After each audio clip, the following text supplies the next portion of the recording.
Hello YouTube, Jared back again with the requested Dawn of War Onslaught board game rules and gameplay review. So, I've now played a couple of games, the Dawn of War Onslaught, and I have some thoughts.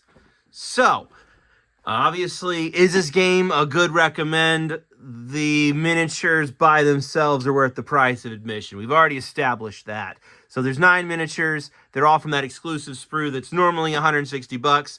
You can get the whole game for 50 bucks. So even if you never play the board game, you got your money in some really nice, pretty premium Space Marines. They are push fit, but you get some really cool sculpts. You get the Judicar, you get the banner guy here, you get a bunch of neat stuff. So definitely worth it just for the miniatures. But let's talk about the board game itself. Is the board game fun? I will say yes and no. On one hand, it plays fast. It's pretty easy to play. It's pretty easy to teach. It's a good time. I will say it's co-op, which is rare for board games, even GW board games. And it's a scenario. It tells a little bit of a story. And the storytelling in this game is better than a lot of the other games. So from that perspective, yes, tentatively it's worth playing. But I have to say, the rules are janky. There are some really weird rules in this game. This game feels like it needs some rule adjustments. And so there might be a couple rules that we need to change. So I want to give you some thoughts on the rules, the good, the bad, and the ugly, which ways you might need to start house ruling, and then some general housekeeping on how you can improve this game. So that's the gist of this video. So make sure you watch to the end. I'm going to go through the good, the bad, and the ugly, how to play, how to change the rules and make it a little bit more fun, and how to not drive yourself crazy with this game. Because there's a few easy pitfalls on this game that you pick up the first time you play, and so I would save you from that pain. So if you're planning on playing this game, definitely want to watch this whole video because I've got a couple of tips that will save you a ton of time. So one more thing I want to point out. If you look at the name of the game, it's Dawn of War. This game has nothing to do with Dawn of War other than the fact that it's Warhammer and it's sort of themed around Blood Ravens fighting the commandos and fighting these orcs. But you can paint these guys to be anybody. You don't have to make them Blood Ravens. And the orcs are pretty generic tokens, and you can go watch my upgrade video if you want to get some upgraded guys, but it's not really Dawn of War in that sense. And really, it's a facility, not an open world map.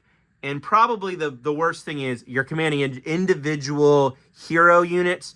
There is no squad command. There's no spawning in new Space Marines.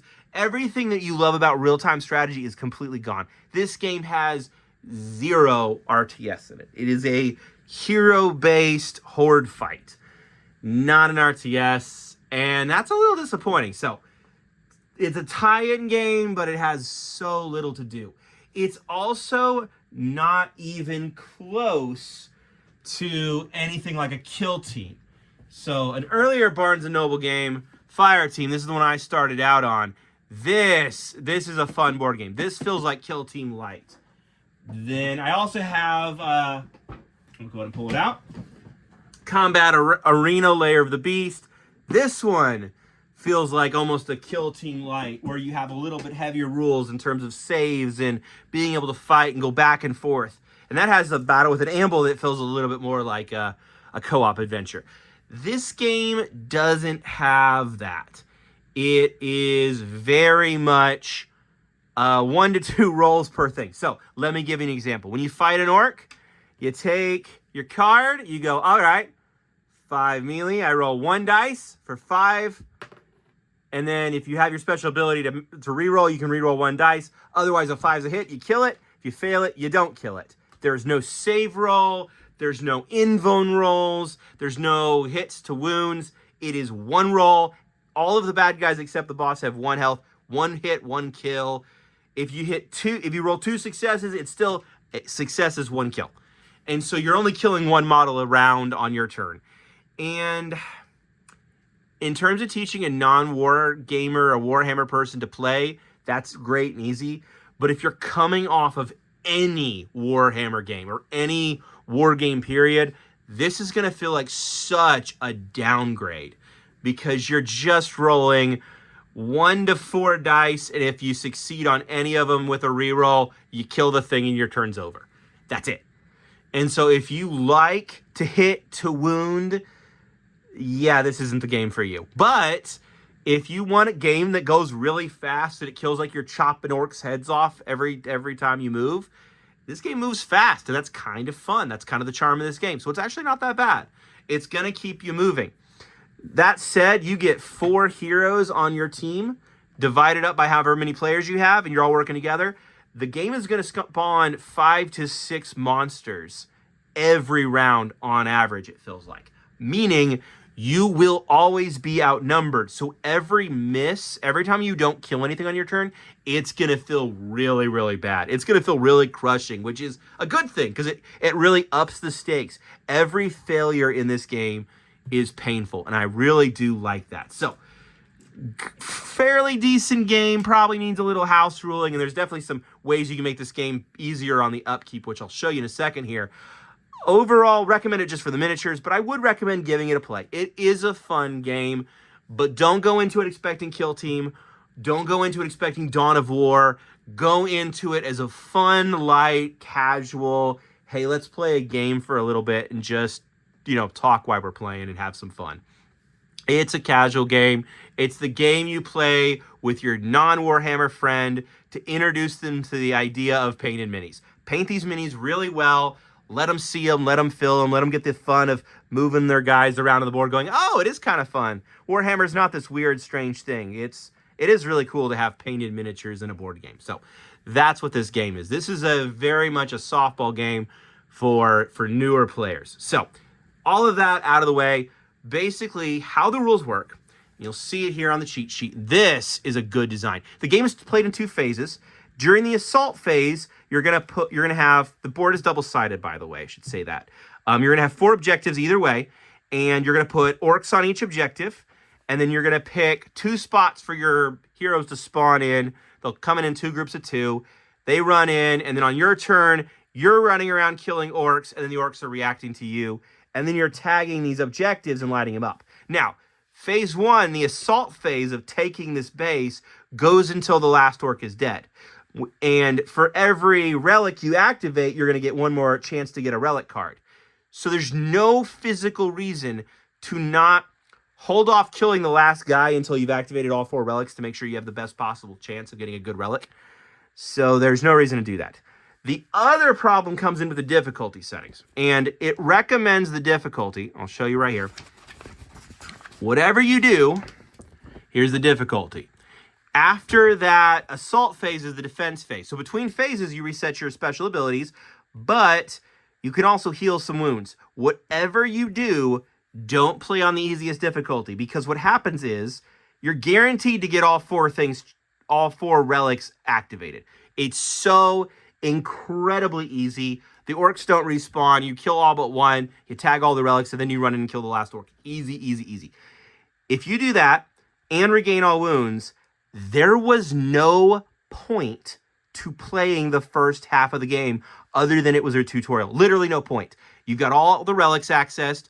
You got full health. All your special abilities recharge. Literally the entire first part of the game is a waste of time. What I recommend you do is before you start, agree with whoever you're playing with, hey, we're only going to heal 2 wounds when the game resets. Only heal 2 wounds. Reason being is it gives you some kind of stakes, and there's some point in playing the first half of the game. Otherwise, if you're going to play on an easy setting and let yourself heal that much up, you might as well just skip right to the defense phase. Start everything from the halfway point of the game. And the defense phase is where it gets more interesting, because you pick anywhere on the board for your guys to stand.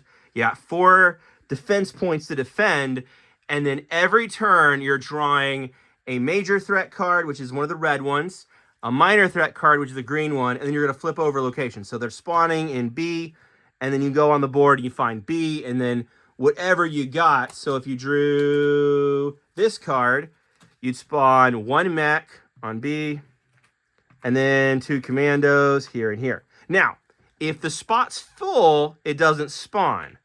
And so you'd spawn this. It also, if you're out of something, you can't spawn it. So the first game I played, we were spawning boys, and we figured out the boys were the weakest one. If you let all the boys spawn and then don't fight them, the game can't spawn any more boys. And so we draw a card that says spawn 3 boys. There are no boys left, and so then nothing would spawn. And so it became a strategy to win of ignore all of the smallest enemies. Now, in the second game I played, in the B game, the beta game, we had to fight Gretchen. And the Gretchen, there's a lot more of them. And they have this annoying mechanic where they attack you if you try to run away from them. And so it's hits on a 6, but you got 3 Gretchen next to you. You know you're going to take damage if you run. So, kind of had to fight the Gretchen at that point. I honestly liked the beta, that's this mission, better than the alpha mission. The alpha mission is the starter mission. It's a little bland. The beta one has a really nice theme to it. I got really close. I was only 1 point away from winning. But we still lost anyways. We nearly won, but we didn't win. But it was still a lot of fun. But there is some strategy in standing on the spawn points, letting the spawn points kind of fill up and choke out, just so it doesn't spawn anything else. You can abuse the spawn mechanics, and that's not the only mechanic you can abuse, because there are 2 other mechanics that are both very weird. One of which is that the pathing is really weird. All orcs will run towards the nearest healthy target and attack if possible. If they can go into melee, they will always go melee. If they can get at least close to range, they'll range. Otherwise, they'll go for an objective and try to shut it down in the defense phase. The other thing, though, is once your character is dead and has taken 8 wounds, they're not really dead. They can still move, and everybody's the same. They can still move 2 more spaces, and then they can hit on a 5 with 1 dice on melee or 1 on range. Meaning, you can body block. So if you have 2 guys down, you build a little wall out of them, stand by. Oh, here. You take 2 guys who are down, and then you build a little wall, and you stay on the other side and shoot from behind the wounded guys, and then they use their melee weapons to hold them off. And so you can actually build these little holdout points, which is thematic, but it's weird because both games I played, half the strategy is how do we get an optimal room position where most of the orcs can't fight or spawn and are just standing around with no way to trigger any of their movement characteristics. And so a lot of this game felt like you versus the pathing. The other rule, this is very weird. Every single game of GW has different visibility. Age of Sigmar's visibility is different than 40K's, which is different than Kill Team's. I'm sure it's different than Horus Heresy's because everyone is different. The board games are no different. You will see on the board these yellow stripes. You are visible and are visible to everything in the same room as you. You can shoot through objectives even though you can't move. And so see this room here? This guy could have 2 or 3 enemies and a teammate. He can still choose to shoot this guy, assuming there isn't anybody he's forced to go into melee with. So if it's like this, he can shoot over this guy to this. He can be behind an objective, shoot through the objective to hit somebody. It's very weird. Visibility is just the room, and everybody in a doorway is visible in both of those rooms. And so that's all visibility is. And so to be visible, if you're here and you've got a bunch of orcs that are conga lined right here, and you got another orc over on here, this guy can't move in to fight you, but he can still, he'll skip that part of his movement, but he'll still be able to shoot you. Very weird. There's no measuring range in this game. It's just, are you visible? This guy's got a special rule that lets him shoot out of visibility, 5 squares, but otherwise I didn't really run into anybody else who ever had any kind of visibility. Again, very weird rule, but it's again something you're trying to abuse. And so if you stand just outside a doorway, then only one guy can get in, and then everybody else kind of congas in up, but these guys can't see you because of the doors. And so you can use that to your advantage. Now they could try to go around this way, but again, you pack 4 guys in like this. Now these guys in the back can't get to you, and so they have to start running this way. There's no point. And so by the time they run around here, then you've started to kill these guys, and yeah, it makes for a very goofy game because you're spending a lot of time going, wait, where are they going to run? And then the orcs are usually running in very illogical places, or just trying to like be sporadic. And so during the defense phase, they'll normally, if they can't get to you, they'll run and try to shut these things down or shut them down while they're trying to get to you. But then once the boss spawns, after you've gone through all of the red cards, spawns the boss, and then you start finishing the game off. But there are a lot of these red cards. And then there's some in here you're going to add that are the twist cards that are usually that round will be extra hard. And you'll have 3 cards that say prepare positions. These are all the same. Literally just says reset your special abilities. So you get a reset. Then you get 3 times you'll get to reset your special abilities. And then when the boss spawns, I believe you reset your special abilities. Which brings us to special abilities. Every character has a special ability card, and most of them are terrible and not very interesting.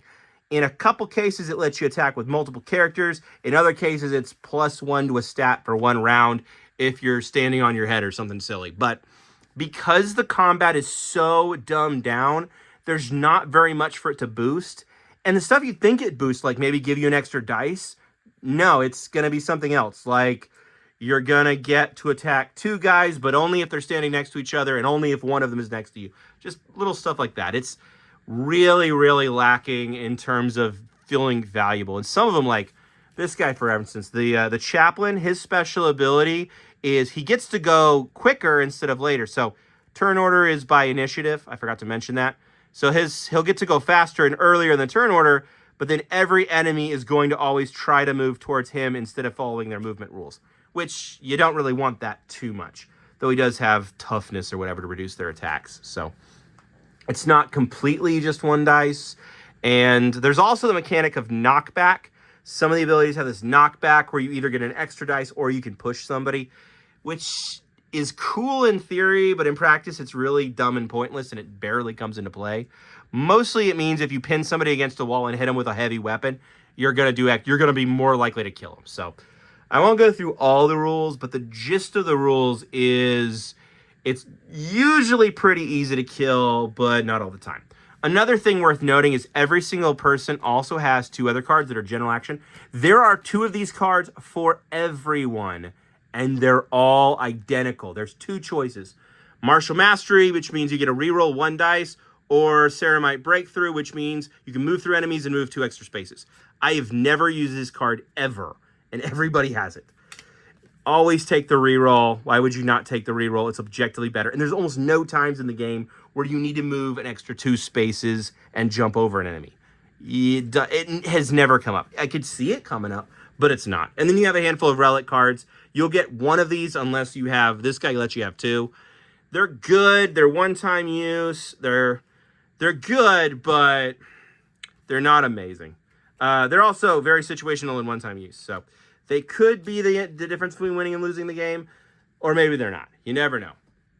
And so, cool cards. You get them from the reliquary thing, and you draw. If you have all 4 activated, which you will, you'll get to draw 5. Unless you have him, then you draw all 6, and you pick 1. Or if you have him, you pick 2. One-time use, kind of get out of jail free cards. Do a little extra damage. Most of the relics involve like picking where monsters spawn, or picking where orcs spawn, I guess I should say. But they're not. They're cool, but again, most of the specials in this game just don't feel quite as flavorful. But I understand why they don't want it to be game breaking. But it is a co-op game, so it doesn't need to be that balanced. But there is definitely a challenge, especially because depending on which mission you play, like this beta mission where you're spawning 5, 6 orcs every turn, and you can only kill an optimal number of 4, maybe 5 with special ability, you're going to be overwhelmed by how many orcs are on the board. I had a couple people ask in the comments, how many orcs do you need to buy if you want to make it premiumized? And the fact is, you're going to spawn a good number. Maybe not all of the special orcs, whatever your top tier one is, but you're going to need at least, I think the most orcs I had on the board was about 10, maybe 10 or 12 at a time. And so if you have 20 orcs and a bunch of them have special weapons, you can probably make it work. But the number of tokens for each team or whatever really matters, because once you have the max, that stops them from spawning, and that's a big mechanic that you want to use in the game. So you kind of want to have the correct number just for that. Now, you could have some specials and then just take that many tokens out. That would be the easy solution. But then you just got to keep track of it, because you really have to keep track of how many you brought in the game. And so after all the red cards are gone, the boss spawns. They do a bunch of damage. They're big, scary. And like you, they have a wound counter. So they'll have 6 wounds to your 8. If you kill them, they die. Also, when the boss spawns, the orcs leave the objectives alone. So you can't lose by having your objectives destroyed anymore. And instead, they're just going to all rush you and try to kill your remaining heroes. And so you use the already wounded heroes to lay in the path and body block the the survivors. And so usually the end of the game is all of your characters in a little huddle trying to keep whoever it is alive. But since the orcs only attack characters who have health points left, once 1 or 2 guys are down, it cascades. The last guy takes a lot of damage fast. For my second game, the chaplain was alive last, and at least he had a toughness stat. And so that was -1 dice to all of the other people attacking him. But even that wasn't enough to keep him alive, even with the body blocking from Shield Guy and his friends. It wasn't quite enough. But it was still close. There was only 1 health left on that weird boy before he finally went down in a hail of orc bullets, or hail of Daka for my orc friends. So that's the game. That's a brief rule summarization. Overall, fun, a little bit difficult, but I don't know. It would be cool if the special abilities were a little bit more exciting. Some of them are, some of them aren't. Perfect example here. His special ability, I already showed you. His special action is very underwhelming. His special ability, when this hero activates, it can attack and move in either order. Yay. So instead of move and attack, he can attack and move. That's so exciting. No, it's not. Yeah, it's kind of meh. A lot of these are kind of meh. The flamethrower guy can attack things he's not visible to. I really wish he could attack more than one. His special ability is that he can attack more than one, but that's not happening very often. I really wish it was all the time. Like, they really needed a multi-attack just to keep the orcs at bay a little bit better, because you do get slowly ganged up on during that assault phase. But maybe that's gameplay is intended. Maybe that's what they want. And it does make the game have that desperate feeling at the end. So that's the rules. Brief overview. A couple of tips. Here are the tips to making this game a little bit more fun. So the first thing, we got to talk about these counters. These are the little counters for their little scrolls. Okay, these are tiny. Like, I have big hands, but my goodness, what is this? Like, what is this? Like, look how small this is. This is tiny, meaning you're going to bump it, you're going to lose it, you're going to look down and it's on the floor, or your dog's eating it. You know, these are going to be gone. So don't use these wound counters. They're garbage. All your guys have 8 health. Just take a page from this game called Warhammer. You might have heard of it. Take a dice. 1 damage. 2 damage. And just count up. And when you get to 6 damage, 7 damage. And then when he takes 8 damage, he's down. And then you take all the dice away and he's down. So just use dice as the damage counter. Don't try to track it on this little tracker thing. They're all the same anyways. It's 8 health for everybody. But yeah, the damage counters are absolutely worthless. Don't waste your time. You're going to probably lose them or bump them during the game, and it's just going to annoy you. Use a wound counter like you're playing a proper game. Use a dice. It's so much easier. You can put it on the character sheet. You can put it next to the character. Whatever you like, whatever you're fancy. Count down if you want. You know, start with 8 and count down to 0. Whatever you want to do, but don't use those tiny tokens. That's silly. Another thing, this game comes really collated, and because you only use the 3 warbands in separate games and all of the heroes have separate cards, you might want to get some baggies or some paper clips or something just to separate the stuff out. I mean, maybe don't paper clip it, because I found that over time paperclip destroys cards. But get some little sandwich baggies and sandwich bag all the different armies separately. Otherwise, this game takes twice as long to set up. It is nice because you can look at the back of the card and kind of line stuff up. But as I mentioned in my previous video, you have 3 guys with a flamethrower, and they all have almost the same name and almost the same pose. And so you got to look real closely. Go, oh, these are not the same guy. These are different. This is different. Okay, this guy is not the same as this guy. even though the cards are identical. I'll point that out again. The cards are identical. All 3 of the Eradicators have the same special ability and the same moves. There's no reason they needed to print it that many times. So yeah, there's a lot of extra pointless cards. That said, another big tip for you, you don't need, okay, you need your special cards for you guys, but you don't need more than 2 cards with these things on it. Martial Mastery is reroll 1 dice. Ceramite is move 2 and move through orcs. Okay, everybody has this option. You just pick it. You don't need to all have your own cards to pick it. You just say, okay, this guy's going to do this guy's going to do this guy's going to use a special ability. Done. You don't need all of these cards. You need 4 cards plus 2 to remind you of the 2 abilities and what they're called. But after you've played for 5 minutes, you'll have them memorized. They're that simple. So that'll save you some time. So replace your wound counters, sort your pieces before the game, and then simplify the special abilities, and that will make this game feel a lot more manageable. Definitely recommend that.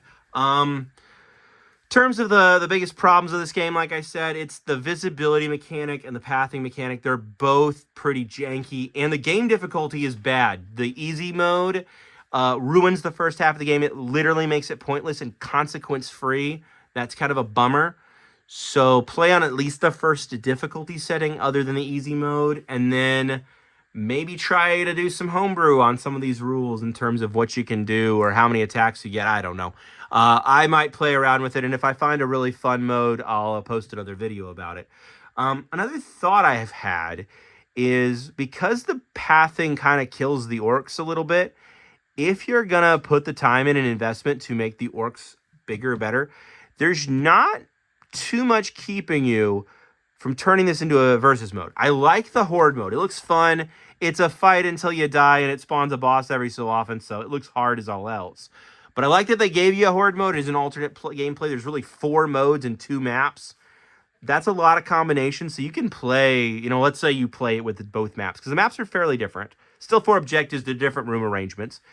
So that's 4 maps, or 4 ways to play 2 maps. That's 8 games you could play before you had any repetition. And then you can also change out the heroes. So you take this guy instead of that guy. I think I'm going to go ahead and say it. There's an optimal build. Chaplain is not very good. Sorry, Chaplain, buddy. You got good attacks. I mean, he's got good stats, but he's slow as all else because he's initiative 8. And both of his special abilities are hot garbage. Judicar is really good.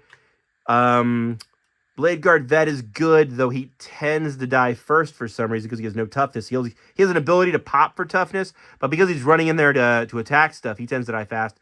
This guy gives you an extra relic. That's pretty good. And then Flamethrower. This is the squad I would take in every game. Maybe take this guy for flavor once in a while or take a second one of somebody else. But maybe 2 Flamethrowers? I don't know. There's a lot less choice than it looks like. For getting 9 models, there's not 9 models of choice. 4 dupes, and then this guy being really underwhelming. So yeah, there's not really the squad choice that you might hope or expect from this. But it's not a deal breaker. It's just, you know, choose your hero, and there's definitely going to be a meta of what the good heroes are. But if you've played any video games or you've played other war games, you know all about picking the meta build. We're all used to it. It's not a deal breaker, and hey, you're getting cool minis you can use in 40K or maybe even if you played around with it, maybe even Kill Team. But yeah, so that's definitely something to be aware of. But I feel like you could have the other player play the orcs, and instead of using the janky path, let them play stuff down. Let them pick where they maybe not pick where they spawn, but pick how they move so that the faster units don't block the closer units. There's the camera bump. Do that every video. So for example, the Gretchen have an initiative of 3 and the Commandos have an initiative of 5. And here, I'll show you. They're out of frame, aren't they? So initiative 3, initiative 5, meaning these guys will always move first and get in these guys' way, and they'll be stuck standing behind them, shooting with their ranged weapon because all the Gretchen got in first. And so the Orc player could deliberately make the Gretchen move the other direction so that the Commandos could run in and stab. And so it could be really fun to play as the Orc player because you're going to be rolling their dice anyways and moving them anyways. Might as well actually get to choose what's happening. So I feel like there's a version of this game where you give the Space Marine player maybe 5, maybe 6 characters, and then the Orc player actually gets to play the orcs. Give them some models, get your orcs out. It's got to be worth a try. So if you try it, please let me know how it goes in the comments. I would love to see your design for this game. I might eventually get some orcs and try that, because there's just a part of me that feels like there's an even better game hidden in this game. I heard that a lot about Cursed City, like I said, and I suspect with this game, there's the bones of a really good game, but it's not fully realized. I feel like there's an even better game hidden in this game. And so if you were to make it a versus game, I think you can make it really, really fun. The reason they didn't put it in the game is because they only have Space Marine models, and everybody wants to be a Space Marine and nobody wants to be cardboard when your friend gets the painted models. So get some orcs, paint them up, and then play it versus. I think the stats on them are fun. They've made it so that the Space Marines have even initiatives and the orcs have odd initiatives. So you kind of have a back and forth in terms of the weaker units go before the stronger units. That's super fun. The boss is a great thing for the orc player to be looking forward to at the end of the game. The orc player could have a lot of fun. It was fun playing as the orcs because you're going to have to move them anyways. But rolling for the orcs was a great time. I don't see why this couldn't be a 2v1 game or really a 1v1 game. Or hear me out on this one. If you got, younger kids, dad plays the orcs and the kids play the Space Marines. How's that for a good way to balance the game? So could be really fun. But I will say, if you put a human in charge of the orcs' movement, instead of using their goofy movement rules, you're going to want to give some kind of buff or healing or reactivation on the special abilities, something to the Space Marines, because the Space Marines absolutely can barely beat the orcs as it is. I've already lost my first 2 games. And if the orcs got smart all of a sudden, they got brutal and cunning, I don't think the Space Marines will have a chance, to be frank. So that would not be something I recommend. But find a way to balance that out, and I bet you could have a really fun time with this game. So on that thought, I'll leave you. I hope you found this video interesting. I know a few people are really interested in how the rules are. It's fun. Again, a little janky, but it's fun. It was a good time. And I played it with my wife, who's not really a big war gamer, but she's played a few games with me of the different games over the years. And she seemed to like it. She said it was pretty fun overall. It wasn't too complicated. You don't have to use a measuring stick, which she likes. You could just count the little inch squares here. Little benefit. But overall, I think it's a good game. It just needs a little bit more polish and a little bit more love. So hope you enjoyed the video. Stay tuned for more Warhammer content. I do building challenges. I do board game reviews for Warhammer or for other war games, and a little bit of everything else. So hope you stick around and do all the pleasantries for YouTube. Have a great day. Bye.